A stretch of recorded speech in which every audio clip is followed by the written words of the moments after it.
IPDI for inviting me for this session. And this is a very important topic. The pulmonary hypertension, I given the name, this is an orphan disease because neither the cardiologist nor the pulmonologist own this patient and they are most often maltreated. So in the next few minutes, it's very difficult to me for covering the whole pulmonary hypertension. I will go first.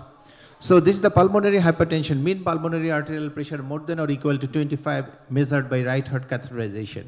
And this is the classification. In group 1, that is the pulmonary arterial hypertension, group 2 due to left heart disease, group 3 due to lung disease, and group 4 chronic thromboembolic pulmonary hypertension, and group 5 miscellaneous group. And this is the pulmonary arterial hypertension that includes the idiopathic, that is group 1 includes the idiopathic pulmonary hypertension, heritable, drug-induced pulmonary hypertension due to connective tissue disease, portal hypertension, congenital heart disease, ASD, VSD, and PDA, and others.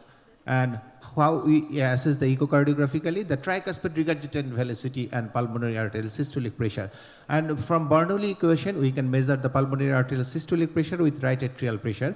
And 2.8 systolic gradient corresponds almost 36 and 3.4 meter per second corresponds 56 millimeter of pulmonary arterial systolic pressure. This is a very important slide. If we take the cutoff value of 30, of PSP, the sensitivity of pulmonary hypertension is 88, but the specificity is very low. But if you take the cutoff value of 45 PSP, the sensitivity is low, but specificity and positive predictive value is high. So depending only the pulmonary arterial hypertension, PSP is not a reliable indicator, especially when the pulmonary gradient, tricuspid gradient is less than 3.4. Less than 3.4. 3.4 corresponds to around 50 millimeter of pulmonary arterial systolic pressure. So if the pulmonary systolic pressure is less than 50, we have to define these features of pulmonary hypertension from the ventricle, for the pulmonary artery, for the inferior vena cava. And this is the diameter of the RV. The RV diameter, basal diameter is less than, more than LV, so is a feature of pulmonary hypertension. This is the eccentricity index. The LV cavity become oval, so eccentricity index is more than 1:1. This is the septum D-shaped with eccentricity index more than 1:1. And this is the pulmonary Doppler acceleration time. If it is less than 105, diastolic pulmonary regurgitation peak velocity, if it is more than 2.2 and PA diameter more than 25, all indicates pulmonary hypertension. And from the IVC, if the IVC's diameter is more than 21 and it is less than 50% collapse, it's also features of pulmonary hypertension. And RA volume is more than 18 in the indicator of pulmonary hypertension. These are the equations of mean pulmonary arterial pressure. If we are lucky to have PR, the peak PR velocity, we can, from peak PR velocity, we can take the mean pulmonary arterial pressure, and the second peak of PR velocity, we can also the PADP. So these are the drugs, because we have to go to the therapeutics also. The endothelin receptor blocker, ambrisertan, bosentan, nitric oxide pathway, sildenafil, riociguat, and the prostacyclin pathway, both oral agents. The selexipag, the prostanoid agonist, is available nowadays in our country. So this is a 33 years lady presented with syncope with progressive shortness of breath. This is the RVH with a strain pattern. The pulmonary arteries are dilated, conus is full, and there is a severe pulmonary hypertension. We have done the transesophageal echocardiography, no ASD was found, and the CTPA, CT pulmonary angiogram, no thrombosis found. Other causes are sorted out for pulmonary hypertension, but not. This is the cardiac data. The RV pressure is 100, the pulmonary arterial pressure is, peak pressure is 80, mean pressure is 64. So this, there is no step up in oximetry, and there is no VSD or ASD, and this is the vasoreactivity test done by adenosine. There is no improvement, no decrease in pulmonary arterial systolic pressure. So this is the case of idiopathic pulmonary arterial hypertension with no vasoreactivity.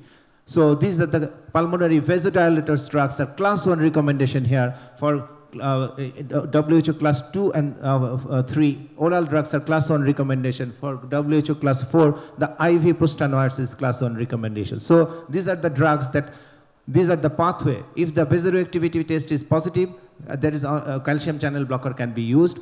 only few, 10% patients are vasoreactive. So most of the cases are not vasoreactive positive. So the initial combination is the oral combination is the best choice. And from Ambition trial, we know that the ambrisertib and tadalafil is the best oral combination. And if there is high risk group, we should add IV prostacyclin. And this is the oral selexipag available in Bangladesh, some few benefits of oral selexipag. This is a Triton trial of triple therapy, initial triple therapy, macitentan, tadalafil, and selexipag versus macitentan, tadalafil, and placebo. There is no benefit of PVR and 6-minute walk test, but the disease progression is slower in triple therapy group. So this is very important to know.